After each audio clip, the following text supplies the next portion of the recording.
Rogue One, a Star Wars story directed by Gareth Edwards, is the first spin-off movie focusing on how the stolen Death Star plans actually managed to get to Princess Leia in the first place, which, to clear up some confusion for some people that thought this was Episode 8, this is actually set after Revenge of the Sith, setting up the events of the original Star Wars from 1977, so essentially this is Star Wars 3.5. Anyway, with that cleared up, let's begin with the non-spoiler section of the review. For starters, the overall movie was actually quite surprising and really has surpassed my initial expectations, which the brand new characters that were introduced were all really intriguing. There are loads of great nostalgia moments. Obviously we have the return of the original trilogy stormtroopers and of course Darth Vader, but there are loads of great cameos throughout the film which I can't really talk about until we get to the spoiler section of the video, but there are so many great moments linking the Rogue One movie to Star Wars Episode 4, and speaking of which, this movie really has changed my perception of Star Wars Episode 4, which again I'll have to talk about in the spoiler section, but this movie really is essential. It's a great prequel, and despite it being a very simplistic concept of just taking the opening crawl from the original Star Wars and making that into a movie as a prequel, it really did work quite well and was really well executed. Fantastic directing, loads of great battle sequences, and really does obviously define Star Wars as a war. It was just absolutely enthralling. Having said that, like any movie, this movie does have its flaws, and they are quite minimal, particularly with the overall pacing of the movie, which in the beginning sequence starring Mads Mikkelsen, one of my favourite actors, portraying the character of Galen Erso, Jyn Erso's father, as Jyn herself is only a child at this point in the movie. After this scene plays out, we jump cut very suddenly after the opening titles to Jyn as an adult inside an Imperial prison cell, which wasn't necessarily awful, but it was just so sudden with no real connection from the past to the present.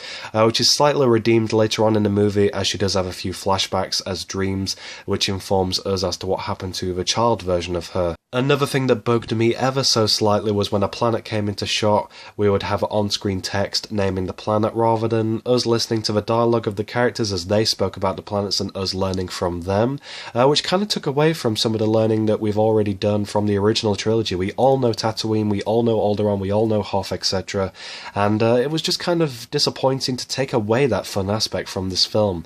But that's just a very minor niggle at this movie. The rest of it is absolutely superb. Overall, I really enjoyed this movie. The infiltration of the Imperial base on the planet Scarif was very exhilarating. The battle sequence across the beaches is honestly one of my new favourite Star Wars scenes, and featuring the Imperial walkers, the huge explosions, the original trilogy stormtroopers, along with the new Death Troopers and Scarif Troopers, it was very intense and really fast-paced. As for the characters, the standout character for me personally was definitely K2SO. So much so, I actually bought a Funko Pop of the character before I'd even seen the movie. I just loved him in the trailers. The design of the character is really interesting, and Alan Tudyk was absolutely hilarious voicing the droid. And I actually quite liked his backstory as a reprogrammed Imperial droid. It was quite interesting.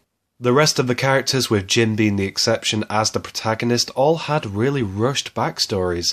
I quite liked Chirrut Îmwe and Baze Malbus since they worked incredibly well together chemistry-wise as a pair, and I also really enjoyed Chirrut's obsession with the Force, which slowly became comical over the course of the film, as he chants to himself, "I am one with the Force and the Force is with me."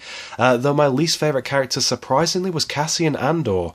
Great acting from Diego Luna, but a very underwhelming and underdeveloped character.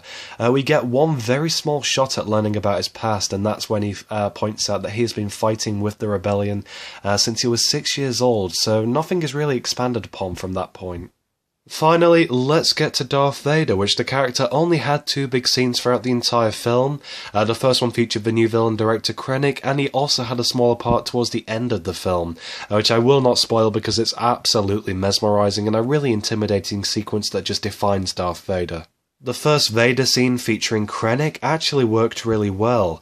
Darth Vader was still seen as the authority figure that he was from the original 3 films, whereas Krennic was actually weakened by this scene since he really wanted some kind of power and recognition from his involvement with the Death Star.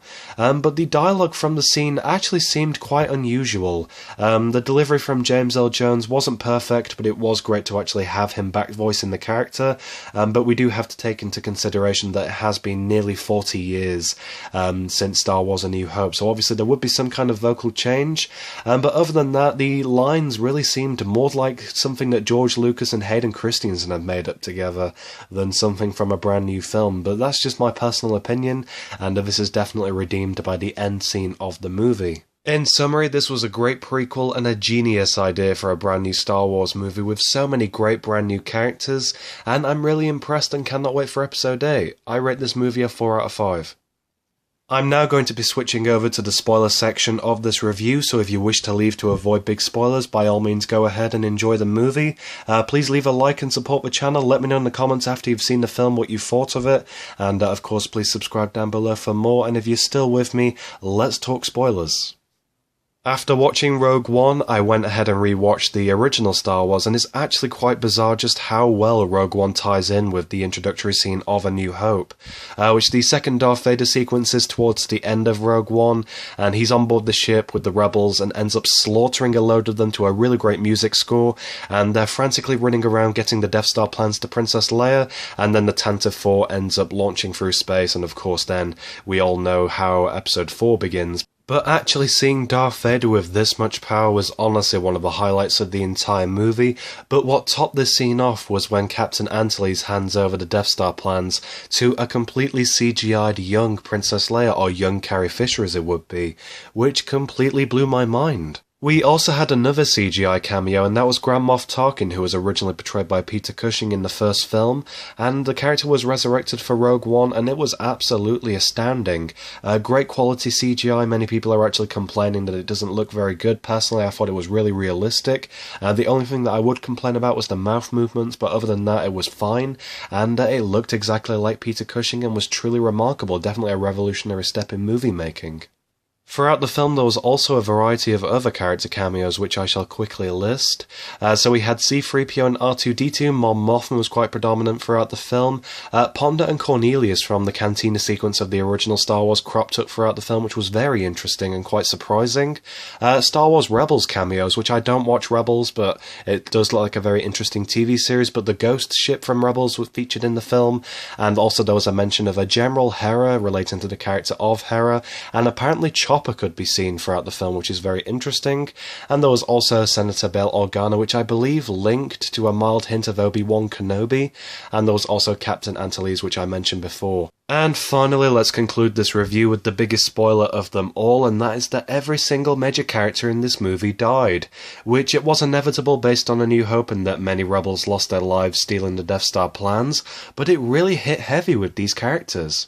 The first character to die was K2SO, which honestly had the most meaning for me personally since he fended off a load of stormtroopers whilst protecting Jyn and Cassian, and he was shot to pieces basically, and then the next character to die was Chirrut, who transmitted the Death Star plans by flicking a switch, and then he was avenged by Baze, who took down all the Death Troopers that were shooting at him and Chirrut in the first place, and then from there pretty much every other character, including Director Krennic, irony of all ironies, were destroyed by the Death Star, which was absolutely fantastic. It was a really great visual, even though it was tragic to lose so many characters. So overall, like I said, I really enjoyed this movie. It was absolutely fantastic, and I highly urge anybody to go ahead and check it out. One thing that did bug me slightly was that the trailer footage wasn't really featured in the movie. At least 70% of the trailer was not featured in the movie at all due to reshoots, which leads me to believe there might be an extended cut Blu-ray or a director's cut with an alternate ending, which would be absolutely fantastic. But anyway, ranking this movie with the other 7 Star Wars movies, I would say this was at number 5. So not that high up on the list, but still a very good movie and still ahead of the prequels. So thanks for watching my movie review. Be sure to leave a like down below. Let me know in the comments what you thought of the film, and please subscribe down below to my YouTube channel DVD Review Studios for more upcoming movie reviews.